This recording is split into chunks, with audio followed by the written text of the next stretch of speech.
How could you be so selfish? My father shouted, his face reddening as he paced across the living room of their vacation home in Bear Lake. Your sister needs that money for her new business venture. You have more than enough. I stood there, stunned into silence, my hand still clutching the property tax bill I'd just been ambushed with. What was supposed to be a casual Sunday dinner had turned into an interrogation about why I wasn't pulling my weight anymore. My name is Louise Walsh, and at 33, I've built a successful career as a self-taught day trader. I wasn't born into money. Everything I have, I've earned through countless sleepless nights studying market patterns and making calculated risks. For the past 5 years, I'd been quietly paying the property taxes on my parents' vacation home, covering my younger sister Megan's car payments, and funding family vacations without complaint. It was my way of giving back to the family that raised me. Or so I thought. Dad, I've been paying for everything for years, I finally managed, my voice steadier than I felt. The property taxes, Megan's business trips, Mom's medical bills that insurance didn't cover. I've never asked for anything in return, but I can't keep doing this forever. My mother sat silently on the couch, her eyes fixed on her hands folded in her lap. She wouldn't look at me, and that hurt more than my father's shouting. We gave you everything growing up, Dad continued, ignoring my words entirely. And now that we need you, you're abandoning us, while your sister is trying to make something of herself? That's when I noticed the envelope on the coffee table, partially hidden under a magazine. The corner of an official-looking document peeked out, and I could make out the words, Trust Fund, and Megan Walsh in bold lettering. My stomach dropped. I reached for the envelope before my father could stop me. Louise, that's private, he snapped, but it was too late. I was already scanning the document, my hands trembling as the truth revealed itself in cold, legal language. My father had created a substantial trust fund for Megan. Only Megan. The same father who had told me for years that there wasn't enough money to help with my college tuition, forcing me to work multiple jobs while studying. The same father who now expected me to bankroll their luxury lifestyle while secretly setting my sister up for life. When were you going to tell me about this? I whispered, a cold clarity washing over me. My whole life suddenly made sense. The favoritism, the different expectations, the constant demands disguised as family obligation. I knew then that everything was about to change. My father snatched the trust fund document from my hands, but the damage was done. The numbers were seared into my memory. $350,000 set aside for Megan, with additional provisions for future contributions. All while I'd been told repeatedly that family finances were tight. You weren't supposed to see that, he muttered, folding the paper and stuffing it back into the envelope. Clearly, I replied, my voice hollow. I guess that explains why you never helped with my student loans. Growing up, the pattern had always been there. Megan got dance lessons while I was told to focus on academics. She received a car for her 16th birthday. I took the bus until I saved enough from my after-school job to buy a used Honda. When college came around, Megan went to a private university with family support, while I pieced together scholarships and worked 30 hours a week at a local coffee shop. I'd always chalked it up to changing financial circumstances or different parenting approaches. I never wanted to believe what was now staring me in the face. My parents simply valued Megan more. Sweetheart, my mother finally spoke, her voice gentle in that placating way I now recognized as manipulation. Your sister needs more help than you do. You've always been so independent, so capable. We're proud of how well you've done on your own. The twisted logic took my breath away. I was punished for my success while Megan was rewarded for her dependence. All those times I asked for help, I said slowly, memories flooding back. When I was working 2 jobs during college and barely sleeping. When my car broke down and I couldn't afford repairs. When I needed a security deposit for my first apartment. You said you couldn't help. But the money was there. It was just earmarked for Megan. Dad shifted uncomfortably. Investment decisions aren't that simple, Louise. We had to think about the future. Just not my future, I replied. I thought about all the payments I'd made on their behalf over the years. The property taxes on this vacation home alone were $8,700 annually. I'd covered them for 5 years straight, plus countless other expenses. I'd even paid $12,000 for roof repairs last summer without complaint. All while they were secretly building a nest egg for my sister. The taxes are due next month, Dad said, changing the subject as he slid the bill across the coffee table toward me. And the homeowners association increased their fees again. I stared at him, incredulous. After what I'd just discovered, he still expected me to pay. The audacity was breathtaking. Something inside me shifted then, a fundamental recalibration. I'd been played for a fool, but that ended today. I'll take care of it, I said quietly, picking up the bill. My father visibly relaxed, missing the resolve in my eyes. The drive back to my downtown Salt Lake City apartment was a blur. Snow-capped mountains that usually brought me peace seemed to loom accusingly against the darkening sky. I'd been such a fool. Once home, I ignored my ringing phone, undoubtedly my father making sure I wouldn't renege on the property tax bill, and pulled out my laptop. With trembling fingers, I opened a folder I'd meticulously maintained for years but never thought I'd need to use. Financial contributions, family. The spreadsheet that appeared represented thousands of dollars I'd poured into my family's needs. 5 years of property tax payments, $43,500. Megan's car payments I'd taken over when she claimed she couldn't afford them, $17,680. The new roof on the vacation home, $12,000. Medical expenses for my mother's knee surgery not covered by insurance, $8,200. Family vacations I'd funded under the guise of gifts, $22,450. The total made me physically ill, $103,830 over 5 years. All while my parents secretly funneled money into a trust fund for my sister. I scrolled through the digital copies of checks, transfer receipts, and text messages thanking me for my generosity. Each one now felt like evidence of my own naivety. My phone pinged with a text from Megan. Dad says you're being difficult about the taxes. Don't be selfish, Louise. I laughed bitterly. Of course she would take their side. Why wouldn't she? She had been the beneficiary of their favoritism her entire life. Another text from my father. We're counting on you for those taxes. Don't let us down. No thank you. No acknowledgement of what I'd already contributed, just the expectation that I would continue to finance their lifestyle while they built my sister's future. The next morning, I called in sick to my home office and drove to see Joseph Klein, the financial advisor who had helped me build my investment portfolio after I started making serious money 3 years ago. This is quite a list, Joseph said, reviewing my spreadsheet of family contributions. His eyes widened at the total. And you've never asked for repayment? They're family, I said simply. I wanted to help. Joseph removed his glasses and fixed me with a serious look. Louise, your generosity is admirable, but this is unsustainable. You're hindering your own financial future while enabling dependence. This isn't healthy for any of you. I know that now, I said quietly. I just discovered they've created a substantial trust fund for my sister while letting me shoulder all these expenses. Joseph's expression darkened. That changes things. For the next 2 hours, we developed a plan. I would need documentation, notarized statements of all my contributions, formal receipts, a complete accounting of everything I'd given. Joseph recommended his colleague, a forensic accountant named Victor Hernandez, who specialized in financial disputes. Are you sure you want to go down this road? Joseph asked as our meeting concluded. Family conflicts over money can get ugly fast. I thought about the trust fund document, about years of being told there wasn't enough to help me while Megan received everything, about the property tax bill my father had pushed across the table with the casual expectation that I would handle it. I'm sure, I said, my voice stronger than it had been in days.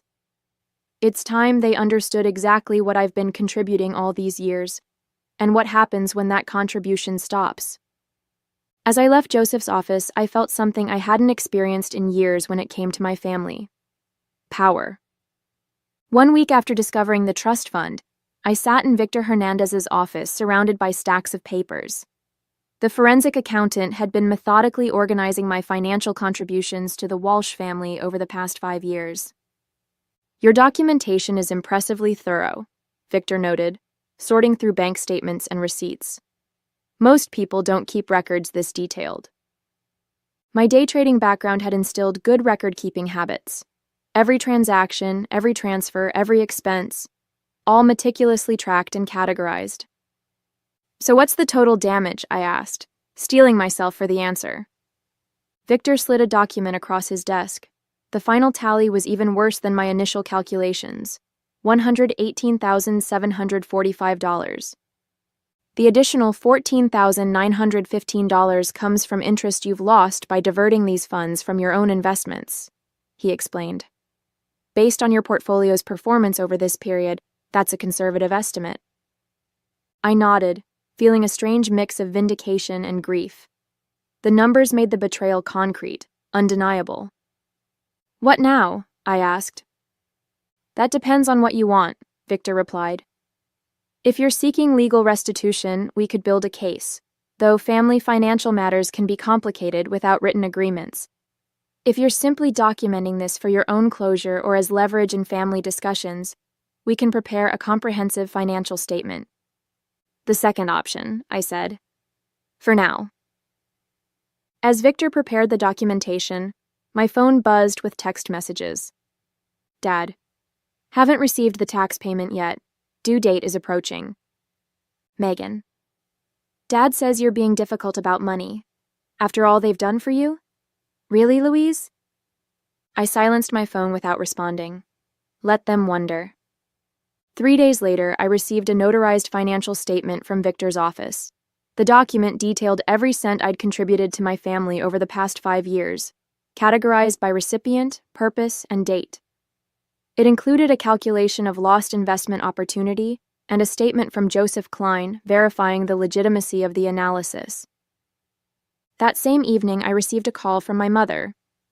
"Louise, your father is concerned about the property tax payment," she began, her voice carefully modulated to hide any tension. "The due date is next week." "I know when it's due, Mom." "Well, will you be handling it? You've always been so reliable about these things." The casual assumption in her voice ignited something in me. 5 years of payments without a single thank you. 5 years of giving while they secretly built my sister's nest egg. "Not this time," I said quietly. A long pause. "What do you mean?" "I'm not paying the property taxes anymore, or any other family expenses." But we're counting on you. The money is already allocated elsewhere." Her voice had a frantic edge now. "To Megan's trust fund, you mean?" The words hung in the air between us. Another long silence. "Your father told me you saw that. Louise, you have to understand." "I understand perfectly, Mom. I understand that I've contributed nearly $120,000 to this family over the past 5 years, while you and Dad have been telling me there wasn't enough money to help with my education or housing. I understand that I've been financing your lifestyle while you've been securing Megan's future." "That's not fair," she protested weakly. "No, it's not," I agreed, "and I'm done with it." I ended the call and turned my phone off completely, knowing the real storm was yet to come. My father wouldn't take this lying down. He'd always seen my financial support as an obligation, not generosity. The next morning, I opened my laptop and made 3 significant changes. First, I canceled the automatic payment for Megan's car. Second, I removed myself as an authorized payer on all family accounts. Third, I transferred $120,000 from my brokerage account to a new, separate investment fund labeled My Future. For the first time in years, I felt unburdened. The weight of constant family financial expectations lifted from my shoulders. The fallout was swift and explosive. By noon, my phone was bombarded with messages. I finally turned it back on during my lunch break, watching notifications flood my screen with a strange detachment. Megan called 7 times before sending a series of increasingly frantic texts. What the hell, Louise? The bank says my car payment was declined. Are you trying to ruin my credit score? I have plans this weekend. Dad is furious. Fix this now. My father's messages were more direct. Call me immediately. This is unacceptable behavior. You can't just abandon your responsibilities to this family. I ignored them all and focused on my trading day. The markets were volatile, requiring my full attention. Only after closing my positions did I listen to the single voicemail my mother had left. Louise, please. Her voice trembled. Your father is beside himself. The property tax notice came with a late fee warning. Megan can't make her car payment. She'll lose her vehicle. We don't understand why you're doing this. Whatever's upset you, we can talk about it. Please call us back. No recognition of the trust fund issue. No acknowledgement of years of my financial support. Just pressure to resume the status quo. I was composing a measured response when my intercom buzzed. The building security guard's voice came through the speaker. Ms. Walsh, your father is here demanding to see you. He's quite insistent. My stomach tightened. Tell him I'm not available. He's saying he won't leave until you come down. I sighed. Then call the police if he refuses to leave. Very well, ma'am. 20 minutes later, I received a text from an unknown number, my cousin Thomas. Just saw Uncle Greg being escorted from your building by security. What's going on? Are you okay? I hadn't spoken to Thomas in months. I texted back, I'm fine. Family financial disagreement. His response surprised me. About time you stood up to them. The way they've treated you versus Megan has been wrong for years. I stared at my phone. I'd always assumed no one else in the family noticed the disparity. The validation from Thomas was unexpected and deeply affirming. My doorbell rang at 7 p.m. I checked the peephole to see Megan standing there, arms crossed, foot tapping impatiently. I opened the door but blocked the entrance. What do you want? What do I want? She repeated incredulously. I want you to explain why you're suddenly acting like a psycho. My car payment bounced. Dad says you're refusing to pay the taxes on the lake house. Correct, I said calmly. Why? What's your problem?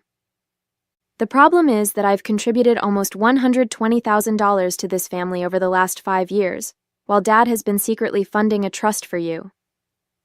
Megan's expression flickered. First surprise, then guilt, then defensive anger. That's different, she insisted. The trust is for my future. I need that security. And I don't? You've always been the smart one, she said, as if that explained everything. You've got your fancy trading career. I'm still trying to find my path. At 31, Megan? While I pay your car payments and fund family vacations? She flushed. You've never complained before. Because I didn't know I was being manipulated. I didn't know that while I was draining my accounts to help the family, Dad was funneling money into your trust fund. It's not that much money, she mumbled. $350,000 is a significant amount. Her eyes widened. How do you know the exact? I saw the document. A beat of silence passed between us. Then, remarkably, Megan tried a different tack. Her expression softened as she reached for my arm. Look, Louise, I understand you're upset, but we're family. We need your help. Dad says without the tax payment, they might lose the lake house.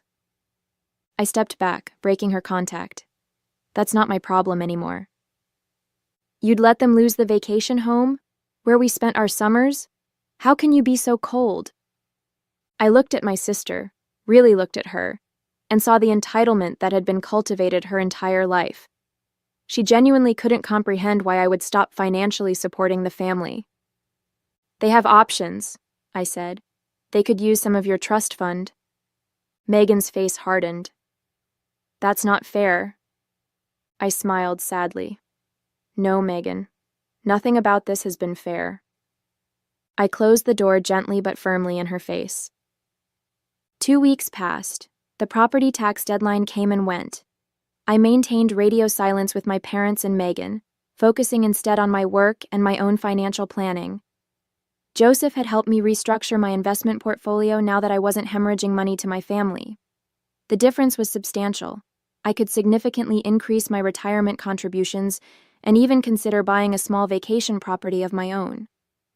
My newfound peace was shattered when I received an email from Uncle Pete, my father's brother. "Louise, what's going on with Greg and the lake house? He's asking me for a $10,000 loan to cover property taxes and penalties. Said something about you refusing to help the family anymore. This doesn't sound like you." I sat staring at the screen, a bitter laugh escaping my lips. So my father was approaching other family members for money rather than touching Megan's sacred trust fund. I carefully composed a reply, attaching a PDF summary of my financial contributions to the family over the past 5 years, along with a brief explanation of the trust fund situation. Uncle Pete's response came within an hour. "Holy hell, Louise, I had no idea. No one did. Greg's been telling everyone how he's struggling to help both his daughters equally. This changes things." The next day, my cousin Thomas called. "Louise, there's something you should know," he said, his voice urgent. "There's a family meeting happening at your parents' house this weekend. Uncle Greg called it to discuss Louise's abandonment of the family. He's trying to rally everyone against you." My stomach tightened. "Thanks for telling me." "There's more," Thomas continued. "I overheard my dad talking to your father. Apparently, they're planning to guilt you into not just resuming payments, but covering all the late fees and penalties too. They're framing it as you deliberately damaging the family legacy." The audacity was breathtaking. "Are you going to this meeting?" I asked. "Yes, and so are you," Thomas said firmly. "You need to set the record straight. I'll back you up." I agreed, though anxiety churned in my stomach. Confronting my father with the extended family present would be challenging, but perhaps necessary. When Saturday arrived, I dressed carefully in a professional black pantsuit that always gave me confidence during tough negotiations. I drove to my parents' house with the complete financial documentation from Victor, including the notarized statements and calculations of lost investment opportunity. The living room fell silent when I walked in.